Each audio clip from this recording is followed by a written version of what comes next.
एक घर, उस दिन से हमारे अंदर की कहीं ना कहीं सब कुछ होने पर भी एक भावना रहती है। जहां जन्म होता है जिस शरीर का, वो एक संस्कार रहता है।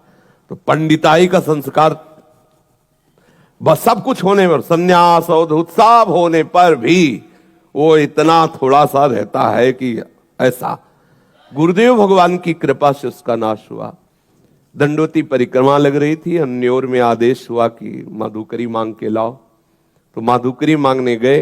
अब गुरुदेव ने कहा था कि ब्रजवासियों से कभी ये मत पूछना तुम किस जाति के हो, बस ब्रजवासी हैं, इतना ही परिचय काफी है।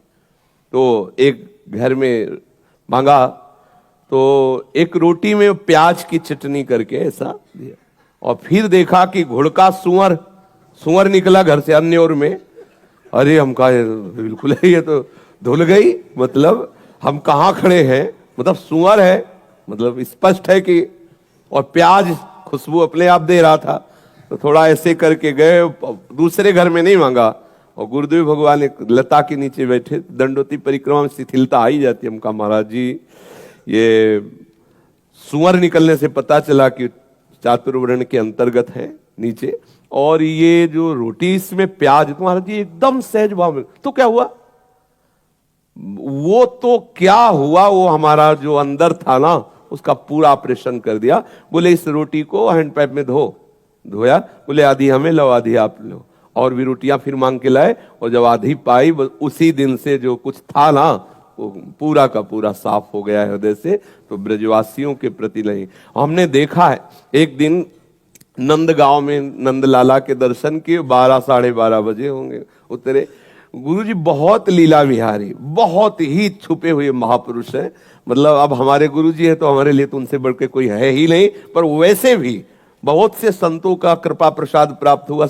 बच्चापन से बाबा जी हैं तो गंगा किनारा, यमुना किनारा सब भ्रमण ही करते रहे ना, तो बड़े बड़े सिद्धों का संग हुआ है। लेकिन गुरुदेव जी जो रस सिद्ध, जिस रस के, वो अद्वितीय है, अद्वितीय। तो ऐसे कारीगर है कि उनके हाथ में पड़ा हुआ कोई बिगड़ तो सकता ले।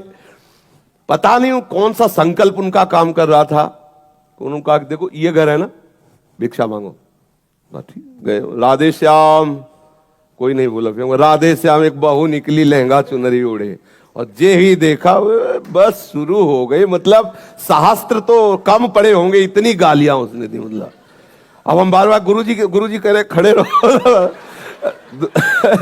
जो कुछ तुम्हारे अंदर वो धुल जाए पूरा, बोले खड़े रहो।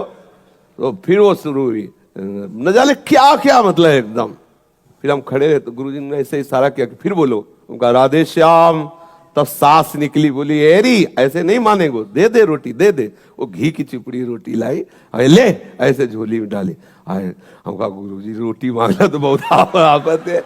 बोले ये ब्रजवासियों का कृपा प्रसाद है, सच्चा देहाभिमान नाश इन्हीं से होता है। बोले ब्रज, यहाँ के जो संत जन माधुकरी मांगते उसका कारण है ये ब्रजवासी जन उतार के रख देते। जितना फुलरा होता ना, हम तपस्वी त्यागी और उनको कोई अपराध नहीं लगता, क्योंकि वो भगवत पार्षद है, वो भगवत पार्षद है। उनको कोई अपराध थोड़ी कि साधु को कह रहे सारे हरामी मोटे सुअर मांगने आ रहा, तेरे को शर्म, ये सब होता है, ये सब चलता है।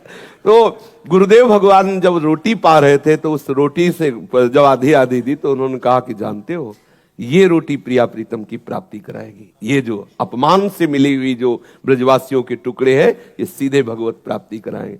तो दोनों बातें ब्रजवासियों के प्रति उनका कटु व्यवहार और उनके पवित्रता पर विचार ना करके, ये मेरे आराध्य देव है ऐसा।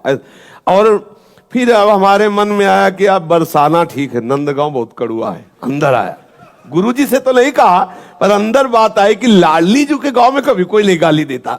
वहां तो और बाबा रुक और ले ले, सब्जी ले ले और रोटी। हम कहा यहाँ बड़े अक्खड़ हैं ब्रजवासी नंदगांव के। तो सुनो, जब अगली बार नंदगांव गए तो जानते हो ऐसा प्यार दिया एक ब्रजवासी ने नंदगांव के कि हम कैसे बताएं। जैसे पहले से इंतजाम हो, पीढ़ा बिछा के बैठा को पूरा भोज। तो अंदर से रोए कि प्रभु हम आपके जनों को जान नहीं पाए। हम तो सोच रहे थे आगे बहुत कड़वे लोग हैं, बहुत प्यारे। ये जितने भी ब्रज 84 कोष के अंतर्गत है, ये वास्तविक सच्चिदानंद प्रभु के निज पार्षद है। माया का पर्दा लगा जिससे हम जान न पाए। और यहाँ के पानी में गाली का प्रभाव होता है, यहाँ के पानी में है। अगर वाणी में माँ बहन की गाली ना आई तो असली ब्रजवासी है नहीं, पक्का समझ लिया। अगर असली ब्रजवासी की पहचान देखनी है और उसको छेड़ दो तो चाहे तुम जितने बड़े परमहंस हो, 2-4 गाली तो दे ही देगा वो, समझ लेना पक्का ब्रजवासी का खून है। उसे छेड़ दो थोड़ा, हट तो जैसे सारे बहन और माँ की, और फिर ऐसे वो धुल के रख दे, पक्का ब्रजवासी। आप गांव के ब्रजवासी छोरों को देखो, वो आपस में बात करते हैं तब देख लो, भाई भाई से बात कर रहे हैं तो भी 10-5 बार तो निकल ही जाएगा। इस पानी का प्रभाव है कि वाणी में कठोरता का वर्णन, और हृदय इतना द्रवित है पूछो मत, सच्ची बात मानना। ये साक्षात प्रिया प्रीतम के पास, जहां 10-20 बच्चे बच्चियां खेलती हुई मेरी लाडली लाल जरूर वहां खेल रहे होंगे। ब्रजवासी बच्चों से मतलब प्रेम, उनको प्रणाम करना, उनको दुलार करना, सीधे लाडली लाल को रिझाना है। ये ब्रजवासी जन बड़े बड़े सिद्धों ने इनकी रोटी पा करके प्रिया प्रीतम का साक्षात्कार किया। आज भी हमारे सदगुरुदेव भगवान ब्रजवासियों का ही अन्न पाते हैं। तेहरा गांव में आप स्वयं जाते हैं और वहां जाकर भिक्षावृत्ति करते हैं, साल भर के लिए तो अन्न आ जाता है, और उसी अन्न से आज भी गुरुदेव, कुछ समय पहले तक ऐसा था, हम लोग भी मांग के लाए हैं चून, आदेश होता तो जाते थे, पूरे गांव से थोड़ा थोड़ा चून मांग के लाए, उसी से गुरुदेव आज भी अपने उदर में ब्रजवासियों का हित। पंडित रामकृष्ण बाबा बड़े बड़े सिद्ध हुए इन्हीं ब्रजवासियों की जूठन से। कभी इनके प्रति ऐसा भाव न करे कि जूता पहने या बीड़ी पी रहे हैं या नहाए हैं कि नहीं नहाए, ये भगवत स्वरूप है। किस जाति के ये भी नहीं देखना। जो हमें महापुरुषों से सुनने को मिला, श्री हरिराम व्यास जी कह रहे, व्यास बड़े तेई जना ब्रजते अनत न जाही, वृंदावन के स्वपच लो जूठन मांग ही खाई। कह रहे कि वृंदावन के स्वपच तक की आदेश कर रहे हरिराम व्यास जी। ऐसे कोई साधारण महापुरुष नहीं, आचार्य कोटि के महापुरुष हैं। वो कह रहे व्यास मिठाई विप्र की तामे लागे आग, वृंदावन के स्वपच की जूठन खइए मांग।